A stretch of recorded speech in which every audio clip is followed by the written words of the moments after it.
Eu quero que você abra a sua Bíblia em Colossenses, capítulo 3. Nós continuamos aqui, caminhando devagarzinho, ao passo das ovelhas que amamentam. Colossenses 3. Portanto, se fostes ressuscitados juntamente com Cristo, buscai as coisas lá do alto, onde Cristo vive assentado à direita de Deus. Pensai nas coisas lá do alto, não nas que são aqui da terra, porque morrestes, e a vossa vida está oculta juntamente com Cristo em Deus. Quando Cristo, que é a nossa vida, se manifestar, então vós também sereis manifestados com Ele em glória. Querido Pai, nós nos colocamos diante do Senhor na carência do nosso coração, sabendo que se o Senhor não mover pela Tua palavra, pelo Teu Espírito, nós ficamos na letra, sem nenhuma revelação da pessoa do Teu Filho. Nós clamamos ao Senhor, que pela Tua graça, pela Tua misericórdia, o Senhor nos leve para a intimidade da Tua sala de revelação. Nos dês a condição de enxergar além da letra, ver o Teu Filho Jesus. Fala com cada um de nós, meu Pai. Remove os obstáculos da nossa mente e do nosso coração. Edifica, meu Pai, o Teu povo. Salva aqueles a quem Tu tens escolhido desde a fundação do mundo. Enche os nossos corações de alegria. Nós Te damos graças, no nome de Jesus. Amém.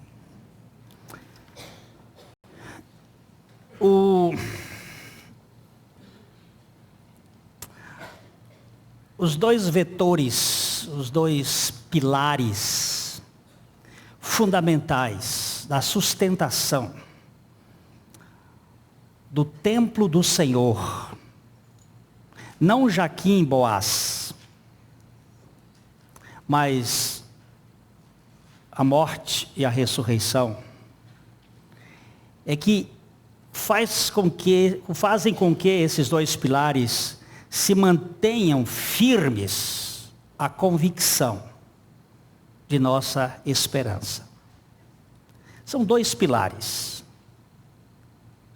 O templo tinha duas colunas. Mas as duas colunas do Novo Testamento, elas estão fincadas nestes pilares, a morte e a ressurreição. Nós temos aqui nesses dois pontos a síntese de tudo que Deus tem para nós como experiência. Sem a morte na morte de Cristo, não existe redenção. Não existe possibilidade de vida. Isso foi escrito em 1600 por John Owen. Sem a morte na morte de Cristo, não existe possibilidade de vida. A vida só pode ser como consequência da morte.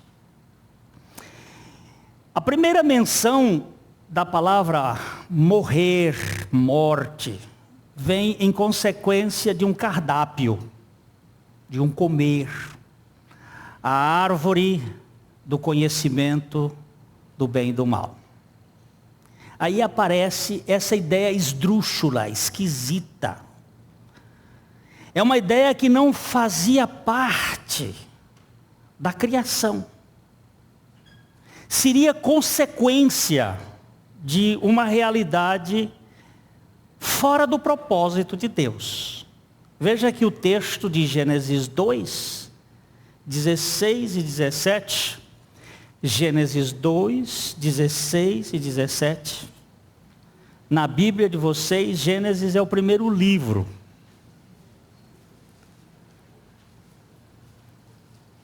Se fosse numa Bíblia hebraica, o primeiro era de trás para frente.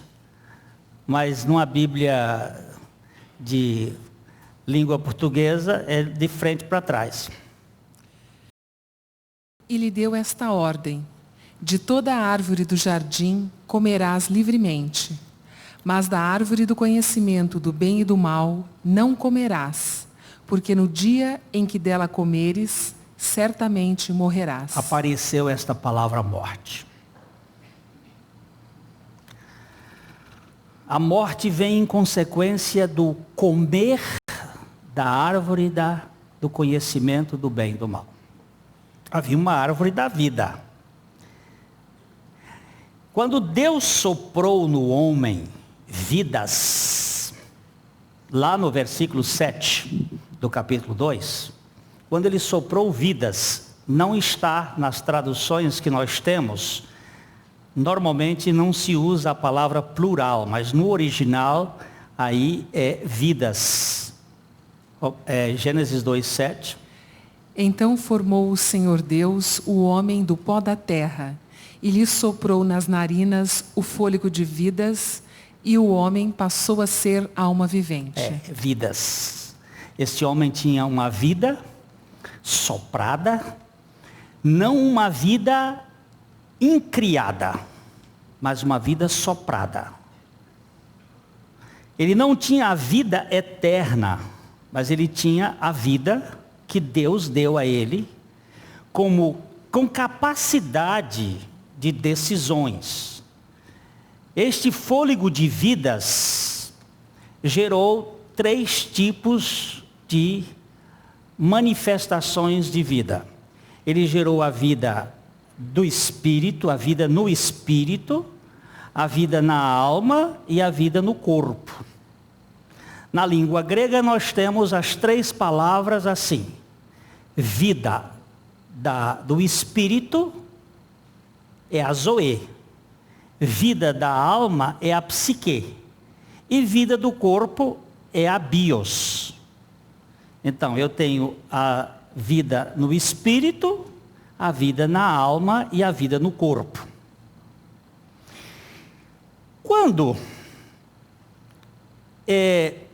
o homem pecou ou comeu da árvore, não vamos usar a palavra pecar aqui, mas quando ele simplesmente transgrediu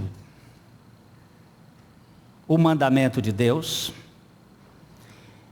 este processo começou a se desencadear, é o processo da morte. Então nós passamos a ser governados por uma separação. Primeiro houve o corte da vida de Deus no nosso espírito. Houve uma secção, separação.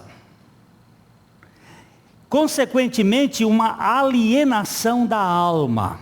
A alma ficou alienada e com uma tendência a se autodeterminar e governar-se por si próprio. E o corpo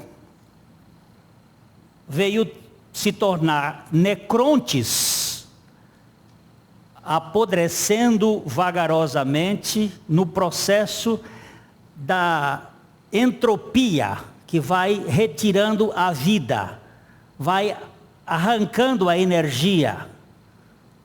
A irmã Cecília hoje estava me contando que no tempo em que ela pegava um saco de café e jogava nas costas do seu marido, era bem diferente do tempo em que ela tem que subir a escada hoje.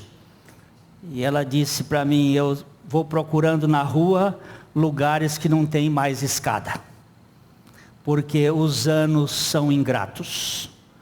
E eles vão fazendo com que as nossas pernas se enfraqueçam. Até é bom que a gente diga para as pessoas que vão chegando para a idade de Matusalém mais próxima, que cada um se prepare com as suas pernas. Mesmo que outros órgãos estejam bem, façam sempre exercício para as pernas. Porque nada pesa mais do que traseiro de velho. Você vê que ele vai levantar e não aguenta, porque pesa. Então você fortaleça as pernas. A morte vai chegando. Adão, 930 anos, era bem tempo. O Brasil não tem, só tem metade da idade de Adão. Você imagina, o Brasil tem 500 e poucos anos de história. Adão viveu 930 anos. Viveu muito. Mas a morte estava lá. A morte vinha se processando. E nossa história é exatamente essa, a história da morte. Nós somos uma raça que nascemos sendo queimada na ponta como um cigarro, vai sendo consumida pela morte.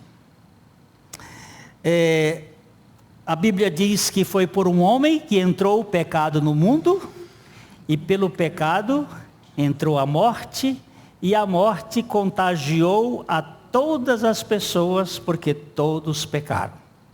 É uma universalidade. A coisa mais certa que existe é que vamos morrer. E é tão certa a morte quanto o pecado. Porque a morte é consequência do pecado. Então se morre porque pecou. O pecado e a morte andam juntinhos. Bem juntinhos. E a palavra de Deus nos diz que existe aí por trás deste arcabouço da morte alguém que tem o poder da morte. Este alguém a Bíblia chama de diabo, o Satanás, a serpente. Ele é o ser que tem o poder da morte. Nós lemos isto em Hebreus capítulo 2. A palavra de Deus nos fala nos versos 14 e 15 de Hebreus a respeito desse fato. Por isso que Jesus teve que entrar no terreno da morte.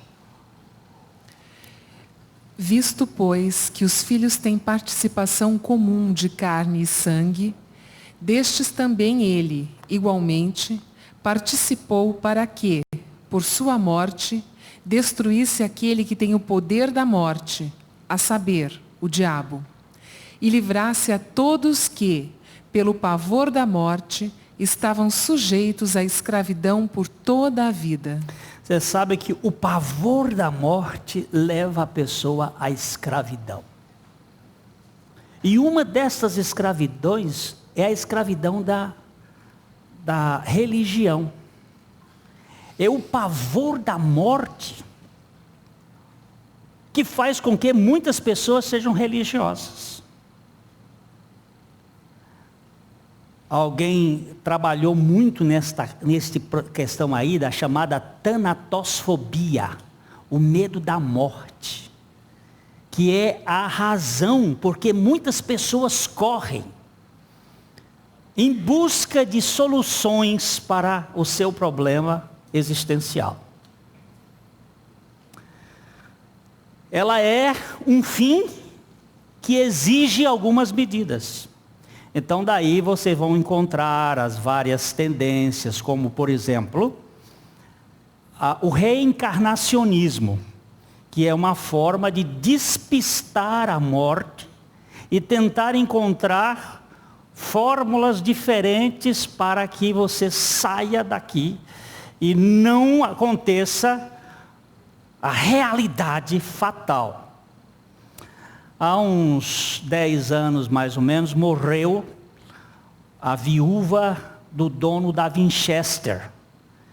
Ela era uma senhora, morreu já bem idosa, morava no Texas, em Austin, e ela teve um guru que disse para ela que ela precisava despistar a morte. E enquanto ela estivesse construindo a sua casa, a morte não iria pegá-la. Então, depois que o dono da Winchester morreu, ela começou a fazer adendos na sua casa. E quando ela morreu, há uns 10 anos atrás, a casa estava tão cheia de apêndices e de puxadas para despistar a morte, que tinha mais de 150 mil janelas. Tinha 3.000 portas. E algumas dessas portas não tinham saída. Ela chegava num lugar, era para enganar a morte. E a porta estava ali, não saía em lugar nenhum. A porta da frente, que custou $7.000 para fazer a porta, nunca foi aberta, que era para a morte não entrar. E depois que ela morreu, a família teve que desmanchar tudo aquilo.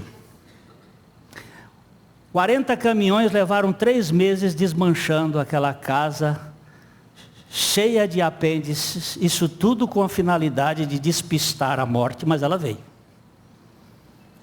Não tem jeito, é uma realidade fatal. E atrás dele está um príncipe, o ladrão que vem para roubar, matar e destruir. Ele é que está por trás desse projeto terrível. Nós somos uma raça que ficou dominada pela morte, alienada, separada de Deus, sem vida. Cristo teve que entrar nesse processo. E aí nós vimos aí no texto, vamos voltar de novo, Hebreus capítulo 2, 14 e 15. Visto, pois, que os filhos têm participação comum de carne e sangue, destes também ele, igualmente, participou, para que, por sua morte, destruísse aquele que tem o poder da morte, a saber, o diabo, e livrasse a todos que, pelo pavor da morte, estavam sujeitos à escravidão por toda a vida. Jesus teve que se encarnar. Ele teve que entrar na história como homem, para poder passar pelo filtro da morte, e pela sua morte destruir aquele que tinha o poder da morte. Isto é que Paulo está escrevendo aqui em Colossenses, dizendo, porque morrestes, tem a ver com isto que Hebreus disse lá, mostrando que se ele não fizesse esta morte da morte, nós não iríamos ter a vida da vida. Ele precisou passar por esta realidade da encarnação, combatendo o gnosticismo, ou chamado proto-gnosticismo, que era incipiente ainda no tempo de Paulo, mas que no século II e III se tornou a força, e que é hoje a força principal do cristianismo contemporâneo. O gnosticismo, com toda a sua formulação esotérica e poderosa, de que eu tenho poder nas minhas palavras, que eu tenho poder de realizar, decretando a Deus que Ele faça o que eu quero. Esta é a gama de cristianismo da fé na fé. O poder místico que está por trás desta cristandade que tem a força rimênica. Eu tenho poder. Eu me conecto com Grayskull. Eu faço com que o gato vire tigre. Porque aquele caveira maldito nunca poderia ter ressuscitado dentre os mortos. É aqui que está. Esse triunfalismo que combate o fracasso do pecado, que quer negar que nós precisamos inteiramente de depender da substância da vida de Deus em Cristo Jesus, fazendo com que nós nos tornemos heróicos, fortes, poderosos, os Davis, que com pensamento positivo fazem com que as coisas aconteçam, e aí nós nos tornamos vencedores. Não foi assim, não. É na fraqueza de Deus que está o poder de Deus. E ele teve que passar por esta terrível realidade da encarnação. É uma das coisas difíceis de você entender. O Deus que sustenta o universo nas mãos, que mede o universo a palmos, que pesa cada galáxia dessa com balança de precisão, ter que entrar num corpo, ser contido, ir para uma cruz, morrer, isto é tremendamente inexplicável. Inexplicável. Mas aí está a força do amor de Deus para nos libertar da nossa arrogância, da nossa teomania, da nossa grandeza, da nossa tendência de ser suficientes e esvaziar a nós mesmos. Vamos ler um pouquinho lá, Jesus dizendo, João 12, 24. Jesus dizendo como é que ele, o que tinha que acontecer com ele. Ele disse isso no contexto dos gregos. Em verdade vos digo, se o grão de trigo caindo na terra não morrer, fica ele só, mas se morrer, produz muito fruto. Os gregos vieram a Jerusalém, e aí cutucaram os discípulos de Jesus, dizendo, queremos ver a Jesus. Comentário entre eles é levado para Jesus, e aí quando o Senhor ouve, diz o seguinte, o grão de trigo precisa morrer, porque se ele não morrer, fica só. Esta é a hora da glorificação do Filho de Deus. Ele tinha que passar por esta realidade dura da morte. Era o momento histórico pelo qual ele veio.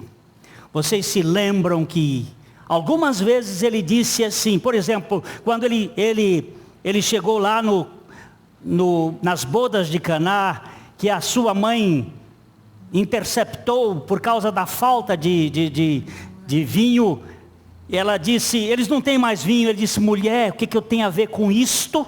Ainda não chegou a minha hora.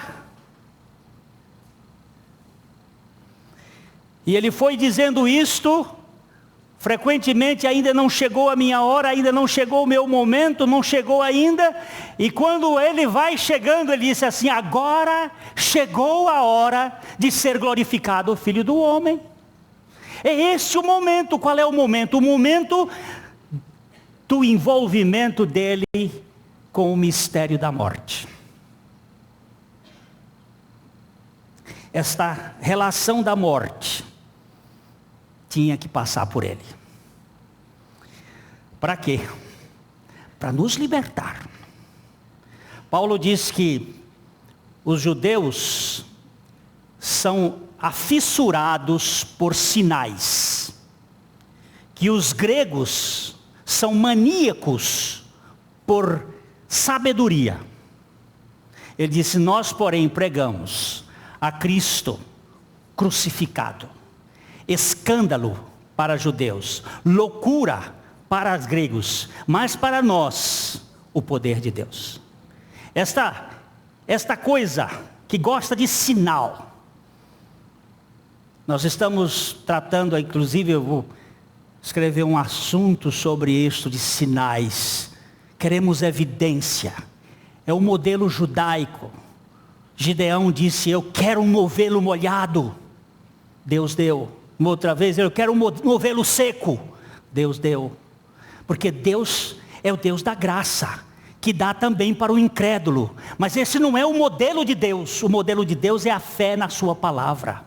Quando Ele diz uma coisa, eu não preciso de sinal. Eu preciso de palavra de Deus, não de sinal. Mas Ele é o Deus gracioso, que atende ao judeu, porque Ele ama o judeu. E Ele é o Deus gracioso que atende o grego com a sabedoria. Mas não é a sabedoria deste mundo. É a sabedoria envolta em mistério na pessoa de Cristo. Esta é a sabedoria que Deus tem para nós. E Ele é uma sabedoria esquisita. A sabedoria da cruz, da morte, do esvaziamento, da aniquilação. Mas ali está a nossa vitória.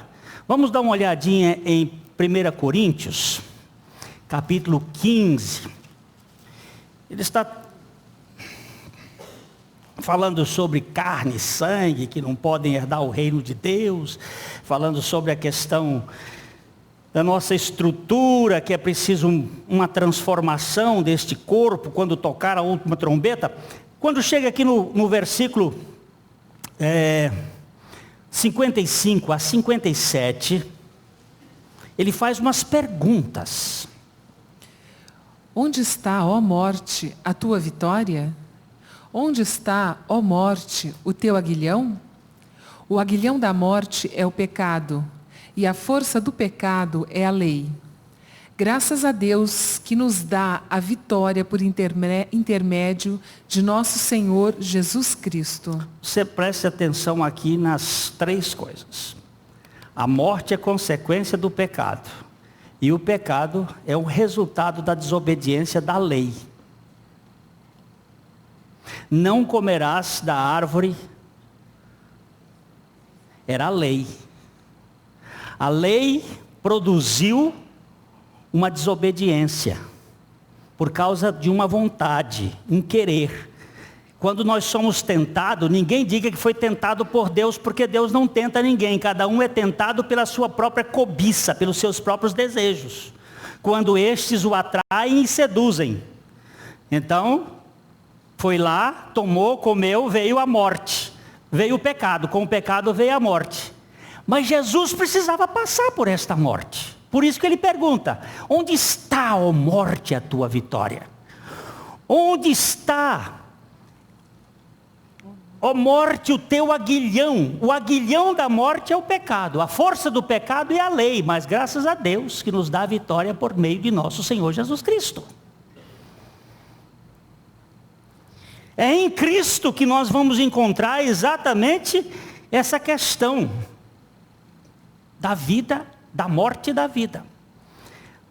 João capítulo 5, verso 24. O Senhor Jesus está falando aqui de uma passagem entre morte e vida. Morte é o oposto da vida, nunca denota a não existência. Morte não é extinção, é separação. E é o oposto da vida. Vida é relação, morte é separação. Em verdade vos digo, quem ouve a minha palavra e crê naquele que me enviou, tem a vida eterna.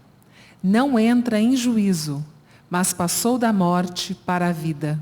Passou da morte para a vida. Adão passou da vida para a morte. Quem ouve a minha palavra e crê naquele que me enviou, não entra em condenação. Por que não entra em condenação? Porque já houve a justificação nele. E havendo a justificação, nós passamos da morte para a vida. Adão passou da vida para a morte, e nós herdamos a morte. Cristo recebeu a morte e nós fomos colocados nele e passamos da morte para a vida. Passamos para o outro campo, a vida que nasce da morte. Não a vida criada, mas a vida eterna. Lê outra vez que você vai encontrar aí. A vida eterna, aquela que estava impedida pelos querubins na árvore da vida, lá no jardim do Éden. Os querubins ficaram guardando a árvore da vida, para que o homem não a comesse e se tornasse um pecador eterno. Mas agora nós recebemos em Cristo.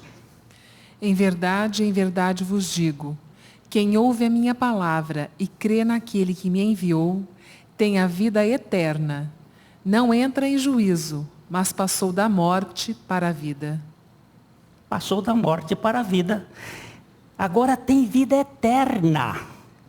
A vida de Cristo. Porque morrestes e a vossa vida está escondida, oculta, com Cristo em Deus. Nós vamos mexer um pouquinho daqui a pouquinho mais, você um pouco mais rápido. 1 João capítulo 5, versos 11 e 12. E o testemunho é este, que Deus nos deu a vida eterna, e esta vida está no seu Filho. Aquele que tem o Filho tem a vida. Aquele que não tem o Filho de Deus não tem a vida. O testemunho é este, que Deus nos deu a vida eterna e esta vida está no seu Filho. Quem tem o Filho tem a vida. Quem não tem o Filho não tem a vida. A vida está no Filho. O que é exatamente vida espiritual? É a existência consciente em comunhão com o Filho de Deus. É essa existência consciente em comunhão com a relação do Filho de Deus. Jesus Cristo nos atraiu a Ele, nós cantamos ali há pouco, nos fez identificados na sua morte e transferiu para nós a sua vida. E agora nós temos uma consciência de que a vida dele está em nós. Quem tem o Filho, tem a vida. Quem não tem o Filho de Deus, não tem a vida. Jesus diz assim, diz para os judeus, vocês examinam as Escrituras, procurando nelas vida eterna, são elas que testificam de mim, vocês não querem vir a mim para terem vida. Onde está a vida? Está no Filho. Tendo o Filho, tem vida. A vida está nele. E a vida é transferida a nós dele, pelo Espírito Santo, em nosso interior. A vida espiritual é exatamente essa consciência. Nós estávamos mortos, não é? Em nossos delitos e pecados. E Ele nos deu vida. Quando nós andávamos outrora, segundo o curso deste mundo, segundo o príncipe das potestades do ar, do espírito que opera sobre os filhos da desobediência, naquele tempo nós estávamos presos dentro da morte. Mas Ele nos deu vida. O que é salvação? Efésios, capítulo 2, versos 4 a 7. Olha aí a salvação de Deus. Mas Deus, sendo rico em misericórdia por causa do grande amor com que nos amou, e estando nós mortos em nossos delitos, nos deu vida juntamente com Cristo. Pela graça sois salvos. E juntamente com Ele nos ressuscitou e nos fez assentar nos lugares celestiais em Cristo Jesus, para mostrar nos séculos vindouros a suprema riqueza da sua graça, em bondade para conosco, em Cristo Jesus. Olha aqui, essa carta, durante 96 vezes, o apóstolo usa esta preposição. Em, nele, em ele. em Cristo. Ele diz aqui, Deus que é rico, riquíssimo em misericórdia, porque Ele nos amou, estando nós mortos, nos deu vida, acoplada juntamente com Cristo em Deus. E Ele diz aqui que, para mostrar nos séculos vindouros a suprema riqueza da sua graça em bondade para conosco, em Cristo Jesus. Quando nós experimentamos essa passagem da morte para a vida em Cristo, nós ganhamos uma dimensão espiritual. Salvação nada mais é do que a passagem da morte para a vida. Porque morrestes e a vossa vida está escondida, oculta com Cristo em Deus. Não é uma vida de passarela. É uma vida escondida. O sentido aqui é uma vida que vai se manifestar como um grão de trigo. Alguém me disse outro dia assim, eu fico admirada com aquela pessoa lá na minha empresa. Ele estava dando o testemunho de um cristão. E dizendo o seguinte, ele não é uma pessoa inconveniente. Essa pessoa não é uma pessoa que vive pregando. Ele não é uma pessoa que vive usando o seu tempo na empresa para fazer a cabeça das pessoas. Mas ele vive tamanha experiência com o Cristo da fé que ele tem, que me impressiona. Olha que testemunho interessante. Há muitos anos atrás, eu estava em Cascavel, uma senhora que recebeu a Cristo na sua vida, ela creu no Senhor Jesus, e quando a pessoa crê, muitas vezes ele quer salvar o mundo sozinho, ele pensa que é obrigação dele salvar. E ela ficou desesperada, saía e pregava, e o marido, um homem muito sério e uma pessoa de formação religiosa profunda, muito religioso, ele ficou muito irritado com a mulher e disse assim, você para com isto e acabou, você não vai mais a essas reuniões dessa loucura da cruz. Ela me ligou, contou a história, disse, muito bem, o seu marido está certo, você não vai mais a essas reuniões, mas como é que eu vou fazer? Eu digo, o Cristo que vive em você vai manifestar. Você tem sua Bíblia, você vai ler sua Bíblia, você vai orar ao Senhor, você vai estar com o Senhor, você vai buscar o Senhor. E você vai viver de acordo com a revelação que o Senhor estará dando no seu coração. Mas você não vai mais a essas reuniões. E passaram-se os anos. 5 anos, eu estou lá em Cascavel. Aquele senhor chegou lá. E ele disse, depois da reunião, seu pastor, o senhor iria jantar na minha casa? Digo, perfeitamente. Tirei os compromissos que tínhamos ali e fui jantar na casa dele. Chegamos lá, nos assentamos. Ele disse, o senhor toma um gole de vinho? Digo, tomo sim. Sentamos, começamos a conversar. Ele disse, eu estou ficando louco. Disse, o que aconteceu com você, Antônio? Ele disse, esta mulher que está aqui, eu a proibi de que ela fosse e falasse de Cristo, mas acontece que Cristo sai pelos poros dela. E eu não aguento mais, eu estou tomando remédio, estou na tarja preta, e Deus me deu a graça de poder falar com ele a respeito do Evangelho e da obra de Cristo naquela noite. E o Antônio recebeu a Jesus Cristo.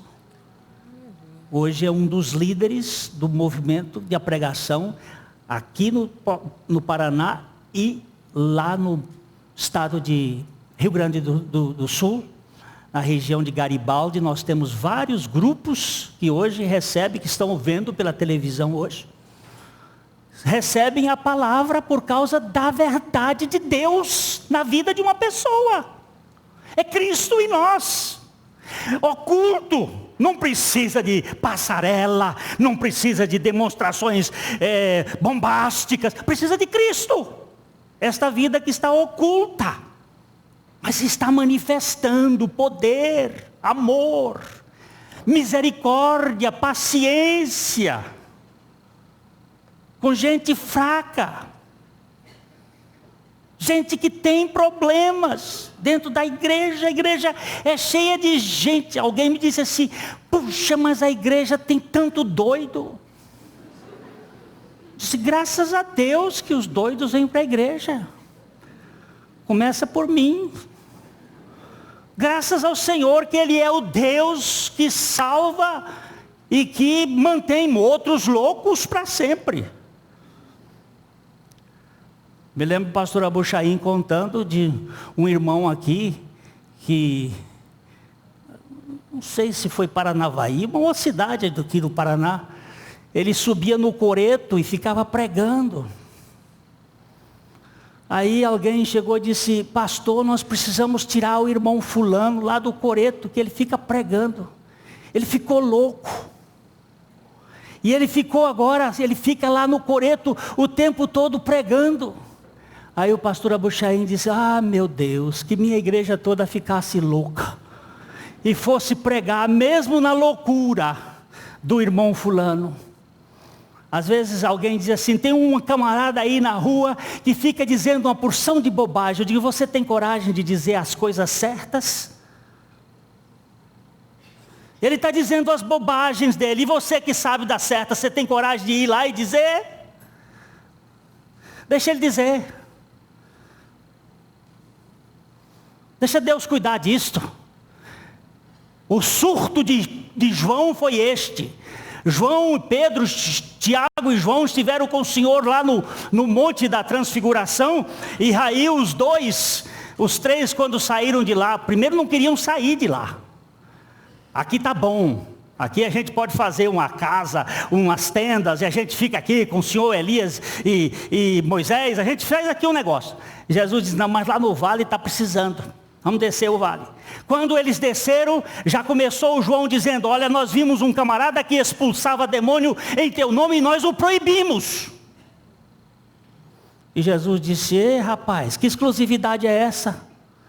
Quem não é por mim é contra mim, quem comigo não ajunta, espalha, não se meta nesse terreno, esse terreno não é seu. Era um surto de querer ser diferente. Aí o outro já disse: João, Tiago, vamos, olha, os samaritanos não nos recebem, vamos pedir fogo do céu para consumir. Que é isso, rapaz? Que espírito é esse que vocês têm? Não é desse jeito, não. Eu não vim para destruir as almas dos homens, mas para salvá-las. Eu vim para buscar. Eu não tenho exclusividade, eu tenho pessoas que estão aí com problemas e eu vim para salvar essas pessoas. E esta vida escondida vai se manifestando aqui, ali e acolá. É no trabalho, é na escola, é na casa, no testemunho diário, essa vida oculta. Com Cristo, em Deus, está nele, Ele transfere para nós. Como eu tenho sido edificado com o livro Permanecei em Cristo, de Andrew Murray. Permanecei em Cristo. Ficai ali nele, dependendo dele, comendo ele, vivendo dele, esperando nele, em Cristo. Porque é dele, por meio dele e para ele que são todas as coisas. Queridos, o apóstolo disse: porque morrestes? Eu não tenho que fazer morte por negação pessoal.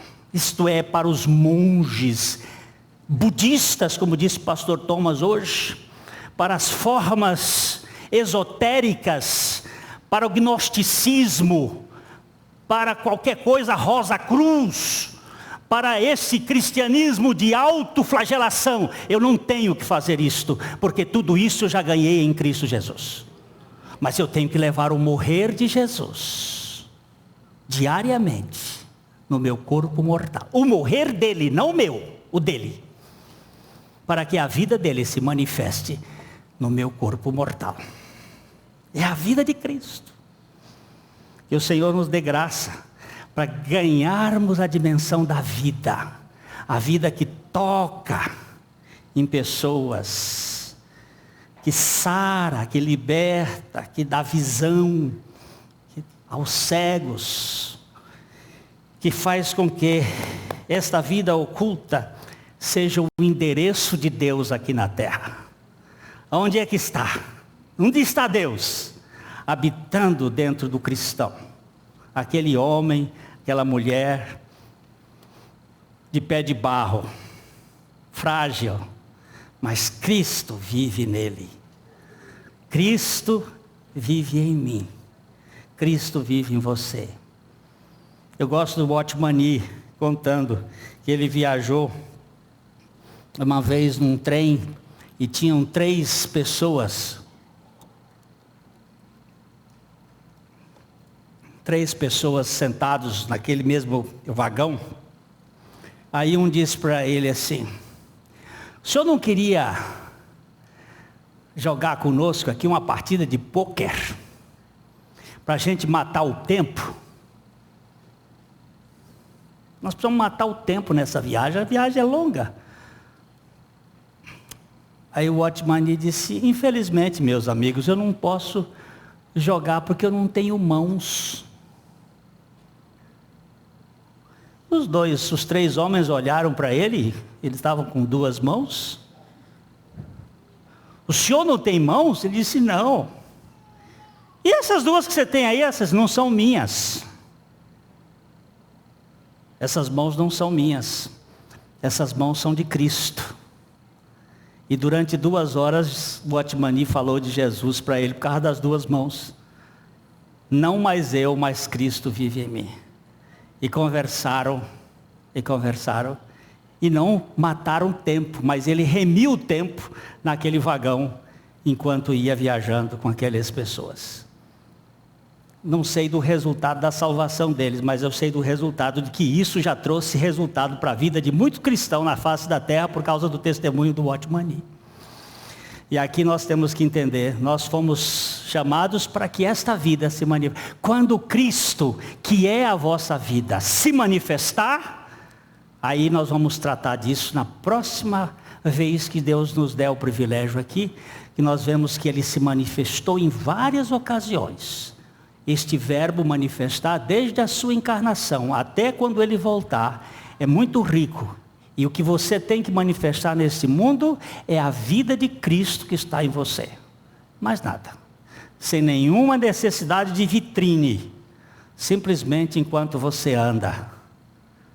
Fazendo como aquele velho pregador, o general Booth, na Inglaterra. Passando nas ruas onde estavam as prostitutas.